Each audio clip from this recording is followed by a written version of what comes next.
Very warm good morning students. So today we are going to start our new chapter in science, which is chapter number 7. The name of the chapter is Keeping Safe and the page number is 70. So student, keeping safe means सुरक्षित रखना. How you can keep yourself safe. अब ये जो safety है, ये जो सुरक्षा है, ये किन किन चीज़ों से रखनी है. जैसे जब आप किचन में कुछ भी चीज़ें यूज़ करते हैं, जब आप रोड पे चलते हैं तो रोड पे सेफ्टी रूल्स कौन से फॉलो करने हैं आपको, कौन से ऐसे सेफ्टी रूल्स हैं जो आपको घर में भी फॉलो करने हैं to keep yourself safe. So student, there is an stepping stone. In the provided box, write Y if your answer is yes and N for your answer or if your answer is no. आपको Y लिखना है अगर आपका answer yes है, और N लिखना है मतलब no का N लिखना है अगर आपका आंसर no है. The first one is, do you remember the first instance when you saw someone getting hurt? क्या आपको कोई भी ऐसा इंसिडेंस या ऐसा कोई एक्सीडेंट याद है, और यू कैन से कोई भी ऐसी सिचुएशन याद है जहाँ आपने किसी को हर्ट होते हुए या चोट लगते हुए देखा हो? अगर हाँ, हो सकता है आपकी मदर को कभी किचन में वर्क करते वक्त चोट लग गई हो, फादर को कभी लग गई हो थोड़ी बहुत, या किसी और को भी, कोई अननोन पर्सन को भी आपने कभी चोट लगते हुए देखा हो. If the answer is yes, then you should write Y in this box. Similarly, the second one is, did the accident happen because that person was not careful? क्या ये जो एक्सीडेंट हुआ था उस पर्सन के साथ, मतलब उस पर्सन को जो चोट लगी थी वो इस कारण से लगी थी क्योंकि वो केयरफुल नहीं था, मतलब वो ध्यान से अपना काम नहीं कर रहा था. होता है ना, कभी कभार बच्चे क्या होते हैं, नाइफ से खेल रहे होते हैं और वो नाइफ से उनको हर्ट हो जाता है, तो ये केयरलेसनेस की वजह से ही तो होता है. So you should write, if your answer is yes then you should write Y, and if your answer is no then you should write N for that. Could they have avoided the accident? क्या वो इस accident को avoid कर सकते थे, मतलब इससे बच सकते थे? अगर वो थोड़ी बहुत सेफ्टी फॉलो करते तो हाँ, ज़रूर बच ही सकते थे. तो उसके लिए भी आप लिखेंगे Y if your answer is yes and N if your answer is no. Student देखिए, यहाँ पर आपको एक बच्चा दिखाया हुआ है, जिसे दिखाया हुआ है कि जो वाइट कलर की जो ये बॉक्सेस बने होते हैं ना रोड पे, these are called zebra crossing. Actual में यही जेब्रा क्रॉसिंग बनाई जाती है ताकि लोग जो है इन्हीं पे फॉलो करते हुए रोड क्रॉस कर pi by following the safety rules. So most accident happen when we show carelessness at school, home or a public place such as a park. Students, जितने भी एक्सीडेंट होते हैं या कोई भी जो दुर्घटना घटती है, उसका सबसे बड़ा कारण जो होता है, कई बार तो देखिए नेचुरली होती है ये, लेकिन अगर ये नेचुरली नहीं है तो उसका मेन रीज़न जो होता है वो होता है केयरलेसनेस, मतलब हमारी लापरवाही. अब वो स्कूल में भी हो सकता है, आपके घर में भी हो सकता है, या किसी पब्लिक प्लेस में भी हो सकता है, जैसे पार्क हुआ, या और रोड्स पे कितने सारे एक्सीडेंट हम लोग न्यूज़ में, टीवी चैनल्स पे देखते हैं और सुनते रहते हैं. तो उसमें बहुत सारे जो एक्सीडेंट्स होते हैं बाइक वालों के या कार वालों के केयरलेसनेस की वजह से ही होते हैं. Accidents can be avoided if we are careful and follow safety rules. इन एक्सीडेंट्स को हम अवॉइड कर सकते हैं, इनसे बच सकते हैं अगर हम थोड़े से केयरफुल रहें और अपने सेफ्टी रूल्स को फॉलो करें. ये जो सेफ्टी रूल्स बनाए गए हैं स्टूडेंट्स, ये इसीलिए बनाए गए हैं ताकि हम ऐसे एक्सीडेंट्स को अवॉइड कर सकें और उनसे बचें. Our parents and teachers can tell us the way to be safe and avoid accidents. और इसमें आप स्टूडेंट्स को गाइडेंस देने के लिए हम पेरेंट्स और टीचर हैं. पेरेंट्स और टीचर्स इसीलिए आपको जब भी मौका मिलता है आपको समझाते रहते हैं what you should do and what you shouldn't do. For example, जब आप मम्मा के साथ किचन में हेल्प कर रहे होते हैं तो मम्मा आपको समझाती है ना कि नाइफ़ के साथ नहीं खेलना, जो आपके घर में स्विच बोर्ड्स हैं उनमें अपनी फिंगर नहीं डालनी. तो ये सब सेफ्टी रूल्स हैं to avoid any kind of accidents. So first of all, so in this chapter we will know about these safety rules which you should follow at home, in your school and in public places as well. Safety at home. First of all, home यानी अपने घर पे आपको कौन कौन सी safety follow करनी है, कौन कौन से सेफ्टी रूल्स को ध्यान में रखना है. In your house there are many things that can cause accident if you are careless. आपके ही घर में बहुत सारी ऐसी चीज़ें हैं जिसकी वजह से आपका एक्सीडेंट या आप हर्ट हो सकते हो अगर आप थोड़े से उसके लिए केयरलेस हो जाओ, मतलब लापरवाही अगर आप दिखाओ, तो आपके घर में ही बहुत सारी ऐसी चीज़ें हैं जिससे आप हर्ट हो जाओगे। फॉर एग्जांपल नाइफ़ है, आप कभी फिसल सकते हो, स्लिप हो जाते हैं हम घर में, सीढ़ियों से गिर जाते हैं अगर आप तेज़ सीढ़ियों पे दौड़ोगे तो। So there are some safety rules that should be followed at home, let us discuss them. अब हम इस चैप्टर में वही सेफ्टी रूल्स को डिस्कस करेंगे जो हमें घर में फॉलो करने चाहिए। सबसे पहली सेफ्टी जहाँ होनी चाहिए दैट इज़ किचन एरिया, क्योंकि किचन में देखिए बहुत सारी ऐसी चीज़ें हैं, खाना जो बन रहा है वो गैस यूज़ हो रही है, that is also dangerous for us. अगर हम उसको प्रॉपरली हैंडल नहीं करेंगे तो उससे एक बहुत बड़ी दुर्घटना हो सकती है। तो गैस है, उसके बाद हम जो भी हम चीज़ें यूज़ करते हैं किचन में, फॉर एग्जांपल नाइफ़ हो गया या और कोई शार्प ऑब्जेक्ट्स जो हम किचन में यूज़ कर रहे हैं, वो सब भी ऐसी चीज़ें जिन्हें बहुत ही ज़्यादा केयरफुल और ध्यान से यूज़ करना चाहिए। So the first one is before picking any vessel check whether it is hot और not, use a cotton cloth और tong to handle hot objects. Kitchen में जब भी आप किसी बर्तन को उठा रहे हैं, अगर खास करके वो गैस पे रखा हुआ है, तो उसे उठाने से पहले यू शुड चेक इट कि वो गर्म तो नहीं है, क्योंकि अगर गर्म को आप एकदम से उठाएंगे तो आपका हाथ जलेगा और आप वो गिर भी सकता है, बिखर भी सकता है आपके ऊपर ही। तो you should use a cotton cloth, आपको एक कॉटन क्लॉथ या टोंग, आपने देखा होगा एक टोंग होता है जो ऐसे वेसल्स को उठाने के काम आता है, तो ऐसी चीज़ों का आपको यूज़ करना चाहिए गरम ऑब्जेक्ट्स को उठाने के लिए। इसके बाद सेकंड क्या है, turn off the knob of the gas when not in use. ये तो सबसे ज़्यादा ज़रूरी है कि अगर आप गैस यूज़ नहीं कर रहे हैं तो उसके जो नॉब्स हैं, यानी जो उसके वो घुमाने वाले होते हैं ना ब्लैक कलर के, उन्हें आप बंद करें और अच्छे से बंद करें। In case of a leakage open all doors and windows and do not switch on any electrical device as this may cause fire। अगर आपके घर में गैस लीकेज हो रही है तो इस केस में आपको क्या करना है, घर के सारे खिड़की दरवाजे खोल दें और किसी भी तरह के इलेक्ट्रिकल डिवाइस को और ख़ास करके माचिस को बिल्कुल भी यूज़ नहीं करना होता, क्योंकि इसकी वजह से घर में आग लग सकती है। The third one is use electrical appliances such as microwave, kettles or hot plates carefully or in the presence of an adult only। जितने भी घर में इलेक्ट्रिकल अप्लायंसेज हैं, जैसे वॉशिंग मशीन है, रेफ्रिजरेटर है, माइक्रोवेव्स हैं, इन सभी को हमेशा बड़ों की प्रेजेंस में ही यूज़ करना चाहिए। छोटे बच्चे अपने हाथ इधर उधर उसमें ना लगा दें, कहीं उनको करंट लग जाए, ऐसे बहुत से केसेस होते रहते हैं students. So you should B careful about that। Always shut the door of refrigerator after you have taken out something from it। Refrigerator में से जब भी आपने कुछ निकाल लिया है, जो भी आप निकालना चाहते थे, उसके बाद उसके डोर को प्रॉपरली बंद करें। Then be careful while using objects such as glasses, steel plates etcetera. घर में जितने भी शार्प ऑब्जेक्ट्स हैं या ग्लासेस से, क्योंकि देखिए कांच अगर टूट जाए तो वो लग सकता है, तो कांच से बने हुए जितने भी बर्तन हैं, स्टील की प्लेट्स हैं, उन सबको अच्छे से और ध्यान से यूज़ करना चाहिए। Do not play with knives, match box etcetera. If you have to use a knife और a match box, do so in the presence of an adult. पहली बात तो नाइफ़ यानी चाकू और ये जो माचिस है, ये खेलने की चीज़ें नहीं होती, तो आपको इन चीज़ों से खेलना नहीं चाहिए। और अगर आप इन्हें यूज़ कर रहे हैं तो घर में किसी बड़े की उपस्थिति में, मतलब जब कोई बड़ा है उसी के सामने ही इन चीज़ों को यूज़ करें with so much care as well. Always wear cotton clothes while working in the kitchen. Do not wear synthetic clothes as they can easily catch fire. Also maintain a safe distance from the gas stove when food is being cooked।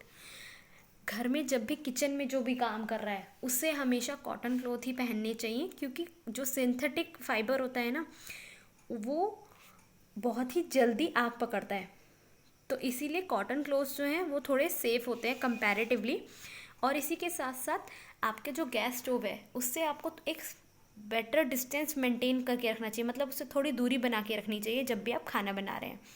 देखिए यहाँ पर picture में आपको दिखाया हुआ है, always use sharp object in the presence of elders, मतलब हमेशा बड़ों की उपस्थिति में ही शार्प ऑब्जेक्ट्स को यूज़ करने। देखिए वो अपनी दीदी की सामने ही नाइफ़ यूज़ कर रहे हैं ना, to cut vegetables. Similarly, you should use any sharp object in the presence of adult only. Then these are some general safety rules at home. इसके बाद और क्या क्या घर में आपको सेफ्टी रूल्स फॉलो करने हैं, इसमें से first one is do not open the door for strangers. Strangers मतलब अजनबी, जिन लोगों को आप नहीं जानते उनके लिए कभी भी दरवाज़ा ना खोलें. और ख़ास करके जब आपके पेरेंट्स या कोई बड़ा घर में नहीं है तो तब तो आपको बिल्कुल भी नहीं खोलनी चाहिए. कई बार होता है, आपने न्यूज़ में भी सुना होगा, बहुत से लोग बच्चों को ऐसे बहका के ले जाते हैं, आपकी मदर ने मुझे भेजा है, आपके फादर ने मुझे भेजा है. नहीं, आपको इन चीज़ों पे बिलीव नहीं करना चाहिए ऐसे, क्योंकि जब आपके मदर फादर आपको बुलाना चाहेंगे या कहीं भेजना चाहेंगे या कहीं ले जाना चाहेंगे तो वो खुद आएंगे ना, वो खुद आपको लेकर जाएंगे. तो you should not open your door for strangers. Then do not consume any medicine on your own. ये तो सभी के लिए बहुत ज़रूरी बात है कि कोई भी दवाई बिना डॉक्टर से कंसल्ट किए आपको नहीं लेनी चाहिए. और इसके साथ साथ जब आप अगर कोई दवाई ले भी रहे हैं ना तो उसकी आपको एक्सपायरी डेट ज़रूर चेक करनी चाहिए. कई बार होता है कि लोग एक्सपायरी डेट्स चेक नहीं करते, वो दवाई एक्सपायर होने के बाद क्या हो जाती है, ख़राब हो जाती है और उसके साइड इफ़ेक्ट्स हो सकते हैं. मतलब वो आपको क्योर करने की जगह उसके आपको नुकसान पहुँच सकते हैं. Immediately wipe any liquid that has been spilled on the floor or else someone may slip on the wet floor. अगर घर में कहीं भी पानी या कोई भी लिक्विड मटेरियल बिखर गया है तो आपको उसको इमीडिएटली साफ़ कर देना चाहिए. क्योंकि क्या होगा, मान लो किसी ने नहीं देखा, तेल या पानी कुछ भी ऐसा बिखरा हुआ है, तो वो क्या कर जाएगा, उस पर स्लिप कर जाएगा और स्लिप होने पे बहुत ज़्यादा चोट भी लग सकती है. Do not leave your toys and other things lying around on the floor. Someone may trip on them and get hurt. ये तो बच्चे हमेशा करते हैं, जब भी खेलते हैं तो अपने खिलौनों को पूरे ज़मीन पे बिखेर के रखते हैं. ऐसा नहीं करना चाहिए. आपको उन्हें एक अच्छे से ढंग से प्रॉपरली मैनेज करके रखना चाहिए, क्योंकि कोई भी उनकी वजह से स्लिप हो सकता है और गिर सकता है और फिर चोट भी लग जाएगी. देखिए यहाँ पर पिक्चर में दिखाया है, do not consume any medicine on your own. मतलब हेडेक हो रहा है या पेट में दर्द हो रहा है तो गए जी दवाई का डिब्बा खोला और अपने आप दवाई निकाल के खा ली. नो, आपको हमेशा किसी से पूछ कर, खास करके किसी बड़े से और या फिर डॉक्टर से कंसल्ट करने के बाद ही कोई मेडिसिन लेनी चाहिए. Do not go too close to heaters, table fan and other electrical gadgets when they are switched on. कोई भी इलेक्ट्रिकल गैजेट आपके सामने अगर यूज़ हो रहा है या यूज़ कर रहे हैं आप, तो उसके बिल्कुल पास ना जाएं. जैसे कई बार बच्चे होते हैं टेबल फैन में क्या करते हैं, अपनी फिंगर घुसा देते हैं. नहीं, उससे आपकी फिंगर में चोट लग सकती है, आप हर्ट हो सकते हो. So you should avoid that. Do not lean over windows और balcony railings. You may lose your balance and fall over. Windows, जो आपकी खिड़कियाँ हैं या बालकनी है, उन पर ज़्यादा लटकना नहीं चाहिए. क्या होगा, वरना आपका बैलेंस ज़रा सा बिगड़ा और आप गिर सकते हो, और गिरने के बाद तो बहुत ज़्यादा चोट लगती है. And the last one is do not put your finger in electrical sockets in case you see sparks coming out from the electric plugs. Ask an adult to switch off the main switch immediately. अगर first of all तो electrical appliances जितने भी हों उनसे दूर रहें. साथ ही जो घर में स्विच बोर्ड्स होते हैं ना, उनमें अपनी फिंगर्स डालने की कोशिश बिल्कुल भी ना करें. और अगर आप देख रहे हैं कि घर में कहीं भी थोड़ी बहुत कोई चिंगारी हो रही है या कोई स्पार्क हो रहा है, तो उसके लिए अपने घर में किसी बड़े को बुलाएं और वो फिर जल्दी से मेन पावर को ऑफ़ कर दें ताकि वो स्पार्कलिंग वहीं पे रुक जाए. देखिए यहाँ पर क्रॉस करके दिखाया हुआ है ना रेड से. रेड जो सिग्नल होता है ना, that is used for danger. Danger के लिए यूज़ किया जाता है रेड साइन मेनली. तो you should not put your finger in the switch board, okay, और इलेक्ट्रिक सॉकेट्स. इसके बाद wear dry rubber slippers while touching an electrical device. जब भी आप किसी बिजली के उपकरण को या ऐसी बिजली की किसी चीज़ को छू रहे हैं ना, तो उस वक्त आपको रबड़ की स्लीपर्स पहननी चाहिए. और ध्यान रखें कि आप गीले ना हो. यू नो कि गीले जो होते हैं तो पानी में करंट और जल्दी फैलता है. Do not run around inside the house. You may crash into furniture and get hurt. साथ ही साथ घर में ज़्यादा दौड़े ना. क्या होगा, कहीं भी आप फर्नीचर या किसी चीज़ से टकरा सकते हैं और आपको चोट लग सकती है. सो स्टूडेंट, इसके बाद हम जानेंगे घर में बाथरूम में क्या क्या सेफ्टी रूल्स हैं जो आपको फॉलो करनी चाहिए. Do not leave the soap bar on the floor, someone may slip on it and get injured. नहाने के बाद साबुन को फ्लोर पे छोड़ दिया तो क्या होगा, कोई और साबुन से, आपको पता है साबुन से स्लिपरी हो जाता है फ्लोर, कोई और आएगा और उस पर स्लिप हो जाएगा, और जब पानी में और सोप की वजह से गिरेंगे तो बहुत ही ज़्यादा चोट लग सकती है। So you should be careful about that. Do not play with razor and scissor kept in the bathroom, you can injure yourself. अगर आपके बाथरूम में कोई सीज़र या कोई भी ऐसा शार्प ऑब्जेक्ट या रेज़र रखा हुआ है तो उसको यूज़ ना करें, इसकी वजह से आपको चोट लग सकती है। Then be careful while using hot water, ask an adult to check if it is ready to use. अगर सर्दियों में गर्म पानी यूज़ कर रहे हैं तो ध्यान रखें कि वो गर्म पानी ज़्यादा भी गर्म ना हो और आप कहीं उसमें अपना हाथ डालें और जल जाएं। हमेशा किसी बड़े को बोलें कि वो चेक करें कि पानी आपके नहाने लायक है या नहीं है। या कई बार होता है, आपने देखा होगा कई बच्चों के घर में जैसे रॉड्स यूज़ होती हैं पानी को गर्म करने के लिए, तो जब अगर रॉड लगी हुई है और स्विच ऑन है उस वक्त उसको टच नहीं करना चाहिए, उससे करंट भी लग जाता है। So you should be very careful about that. Then do not touch the electric switches with wet hands, you may get an electric shock.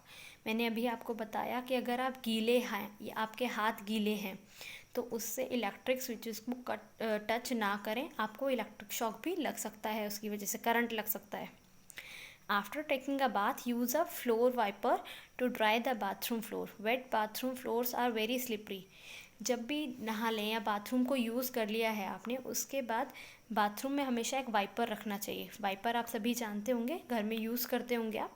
उस वाइपर से बाथरूम के फ्लोर को वाइप करें ताकि फ्लोर स्लिपरी ना रहे, क्योंकि अगर बाथरूम गीला रहेगा तो वो बहुत ही ज़्यादा स्लिपरी रहेगा, कोई भी आसानी से फिसल जाएगा फिर उस पर। Then be careful while taking bath so that soap or shampoo does not enter your eyes. If this happen, wash your eyes with enough water. नहाते वक्त भी ध्यान रखें कि कोई सोप या शैम्पू आपकी आईज़ में ना चला जाए। इसीलिए जब भी सोप या शैम्पू आप यूज़ कर रहे हैं अपने फेस पे, अपने बालों पे, तो अपनी आईज़ क्लोज़ कर लें। और अगर ऐसा होता भी है, गलती से चला जाए, तो अपने फेस को अच्छे से पानी से वॉश करें। सो स्टूडेंट्स, इसके बाद हम जानेंगे सेफ्टी रूल्स वाइल प्लेइंग। अब घर में जो सेफ्टी रूल्स फॉलो करने थे वो तो हमने जान लिए, अब हम जानेंगे वो चीज़ें जो हमें खेलते वक्त ध्यान रखनी चाहिए। देखिए स्टूडेंट, इसके साथ यहाँ पर आपको एक पिक्चर दिखाई हुई है, do not play with sharp objects kept in the bathroom. देखिए बच्चा कैसे रेज़र के साथ खेल रहा है, ऊपर से यहाँ पर सारे में पानी पानी भी बिखरा हुआ है। So you should avoid that. Then safety rules while playing, खेलते वक्त कौन कौन से सेफ्टी रूल्स फॉलो करने चाहिए। We should follow safety rules while playing. Always play in a playground. It is very dangerous to play on roads, streets or terrace. जब भी खेलना है तो खेलने के लिए हमेशा प्लेग्राउंड में जाएं, या कोई ऐसा मैदान हो आपके नियर बाय, कोई पार्क हो तो वहाँ खेलें, instead of playing on roads, streets और टेरेस। आपने कई बार न्यूज़ में सुना होगा और आपने आसपास भी देखा होगा, रोड पे खेलते हैं तो क्या होता है, बाइक वाले या स्कूटर्स जो जा रहे होते हैं, कई बार उनसे बच्चों की टक्कर हो जाती है और चोट लग जाती है। So you should avoid that. Similarly गलियों में खेल रहे होते हैं तो चोट लगने के चांसेस ज़्यादा होते हैं। और अगर टेरिस पे खेलें तो टेरिस में भी कई बार बच्चों को पता नहीं चलता, वो खेलते खेलते बालकनी के इतने करीब आ जाते हैं और उनका पैर भी स्लिप हो सकता है और वो नीचे गिर सकते हैं। तो ये सब चीज़ों में हमें ध्यान रखना चाहिए। ऐसे बहुत से इंसिडेंट्स स्टूडेंट्स 15 अगस्त पे, यानी 15 अगस्त जब इंडिपेंडेंस डे होता है ना, सब बच्चे पतंग उड़ाने के लिए छत पे चढ़ते हैं। ऐसे बहुत से इंसिडेंट्स तब आते हैं न्यूज़ में कि बच्चे पतंग उड़ा रहे थे, उन्होंने ध्यान नहीं दिया और उनका पैर स्लिप हुआ और वो नीचे गिर गए। So you should be very careful about that. Do not push और hit each other while playing. जब भी आप खेल रहे हैं तो एक दूसरे को कोई धक्का या फाइटिंग नहीं करनी है। Always follow the rules of the game. जो भी आप गेम खेल रहे हैं उसके रूल्स को अच्छे से फॉलो करें और कोई भी फाइटिंग ना करें ड्यूरिंग योर प्ले, जब आप खेल रहे हैं अपने फ्रेंड्स के साथ। Do not go to swimming alone. Always swim in the presence of an adult. Ensure that a lifeguard is present at the swimming pool. अगर आप स्विमिंग करने जा रहे हैं, कभी भी अकेले स्विमिंग करने के लिए वाटर में ना जाएं, क्योंकि कई बार होता है कि हम स्विमिंग करते करते क्या होता है, ब्रीथिंग इशू हो सकता है आपको या और कोई प्रॉब्लम हो सकती है जिसकी वजह से आप डूब भी सकते हैं। तो हमेशा किसी बड़े की प्रेजेंस में ही आपको स्विमिंग करने जाना चाहिए। और उसके साथ साथ ये ध्यान रखना चाहिए कि जब आप स्विमिंग करने जाएं तो वहाँ एक लाइफ गार्ड आपने देखी होंगी लाइफ गार्ड जैकेट्स भी होती हैं, और वैसे भी कोई ऐसा होना चाहिए जो आपको देख सके, आप पे निगरानी रख सके। Always wait for your turn at swings, do not stand in front of swings. Swings मतलब होते हैं झूले। इन केस अगर आप पार्क में जा रहे हैं या आपके घर के बाहर ही कोई पार्क है, वहाँ पर जो झूले होते हैं वहाँ पर अपनी टर्न आने का वेट करें। ये नहीं है कि आप लड़ रहे हैं, और साथ ही साथ उन झूलों के सामने या पीछे खड़े ना हों बिल्कुल। खास करके जो ये वाला स्विंग होता है, इसमें क्या करते हैं, आगे अगर आप पीछे खड़े होंगे तो आपको चोट लग सकती है। So you should be very careful about that. So student, these are some safety rules which you should follow. इसके आगे के सेफ्टी रूल्स के बारे में हम जानेंगे नेक्स्ट वीडियो में। Thank you students.